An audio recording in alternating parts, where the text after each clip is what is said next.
नमस्कार बंधुरा welcome back to my channel Bangali special रान्ना।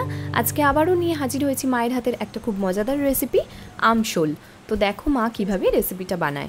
एखाने मा একটা शोल माछ निये निয়েছে। शोल माछटाके भालो करे केटे परिष्कार करे धुए निয়েছিল। एरपरे नुन और एकटू हलुद दिए भालो करे माखिए रेखे देबे 5 मिनट मतो, जाते नुन हलुदटा माछेर मध्य ढोके।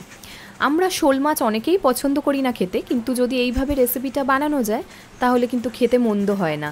আর এটা একটা খুব নতুনত্ব রেসিপি, আশা করব তোমাদেরও এই রেসিপিটা ভালো লাগবে। তো দেখো মায়ের কিন্তু মাছের নুন হলুদ মাখানো কমপ্লিট হয়ে গেছে। এবার ওটা সাইড করে রেখে একটা মিক্সিং জারের মধ্যে সাদা আর কালো সরষে নিয়েছে। এরপরে দিচ্ছে নুন আর সামান্য পরিমাণে হলুদ গুঁড়ো, যাতে সর্ষের মধ্যে যে তিতো ভাবটা থাকে সেই তিতো ভাবটা যাতে কেটে যায়। এরপরে দিয়ে দিচ্ছে প্রায় 6 থেকে 7টা কাঁচা লঙ্কা। যে কোনো রেসিপি না কাঁচা লঙ্কায় করলে খুব ভালো লাগে, সেই জন্য কাঁচা লঙ্কাটাই মা এখানে দিয়েছে। পরিমাণ মতো জল দিয়ে এটা ভালো করে কিন্তু মিহি পেস্ট বানিয়ে নেবে। এখানে একটু বলে রাখি, এই পেস্টটাকে যদি একটু চা ছাঁকনির সাহায্যে ছেঁকে নেওয়া হয় তাহলে কিন্তু খুবই ভালো হয়। এরপরে দেখো একটা মিডিয়াম সাইজের আমটাকে এরমভাবে কেটে নিয়েছে।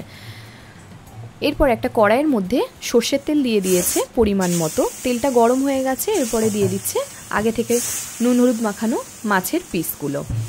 মাছগুলোকে কিন্তু খুব বেশি ভাজলে চলবে না, শোল মাছ যেহেতু জ্যান্ত মাছ, সেই জন্য হালকা করে ভেজে নিয়ে তুলে নিতে হবে, নইলে কিন্তু শক্ত হয়ে যাবে আর খেতে একদম ভালো লাগবে না। এই রেসিপিটা যে আমশোল মানে শোল মাছ থেকেই হয় তা নয়, যে কোনো মাছ দিয়েই করা যায়, খেতে কিন্তু দুর্দান্ত লাগে। এরপরে দেখো আমার মাছগুলো কিন্তু মায়ের ভাজা হয়ে গেছে, একটা প্লেটের মধ্যে তুলে নিচ্ছে। তোমরা যারা আমাদের চ্যানেলে নতুন তারা কিন্তু অবশ্যই বাঙালি স্পেশাল রান্না চ্যানেলটিকে সাবস্ক্রাইব করতে ভুলো না, আর পাশে থাকা বেল আইকনটিতে কিন্তু অবশ্যই ক্লিক করে দিও নতুন নতুন মজাদার রেসিপির ভিডিও সবার আগে পাওয়ার জন্য। এরপরে দেখো যে মাথাটা ছিল মাছের, সেই মাথাটাকে ভাজতে দিয়েছে। যেহেতু মাথাটা একটু বড় সাইজের, সেই জন্য মা একসঙ্গে দেয়নি, আলাদা করে ভেজে নিচ্ছে। আর এপিট ওপিট করে খুব ভালো করে ভেজে নিতে হবে। পুরো ভিডিওটা কিন্তু তোমরা স্কিপ না করে দেখতে থাকো, আশা করব অন্যান্য ভিডিওর মতো এই ভিডিওটাও তোমাদের কাছে ভালো লাগবে। মাথাগুলো ভেজে নেওয়া হয়ে গেছে। এরপরে ওই একই তেলের মধ্যে দিয়ে দিচ্ছে 2টো শুকনো লঙ্কা, তার সাথে সাদা আর কালো সর্ষে ফোড়ন, যেমনি আমরা চাটনিতে খাই সেম প্রসেস। এরপরে অ্যাড করে দিল আগে থেকে লম্বা লম্বা করে কেটে রাখা আমের টুকরোগুলো, দিয়ে ভালো করে একটু ভাজা ভাজা করে নেবে। এরপরে অ্যাড করবে নুন, যাতে আমটা তাড়াতাড়ি মজে যায়। এখানে কিন্তু আমগুলোকে ঘেটে দেওয়ার কোনো দরকার নেই, এরকম নর্মাল থাকতে থাকতে আমটা এমনিই গলে যাবে। এরপরে দিচ্ছে আলু, আলুটাকেও এরকম লম্বা লম্বা করে কেটে নিয়েছে। তবে তোমরা যদি মনে করো যে এখানে আলু দেবে না, সেক্ষেত্রে কিন্তু তোমরা এটা স্কিপ করতে পারো।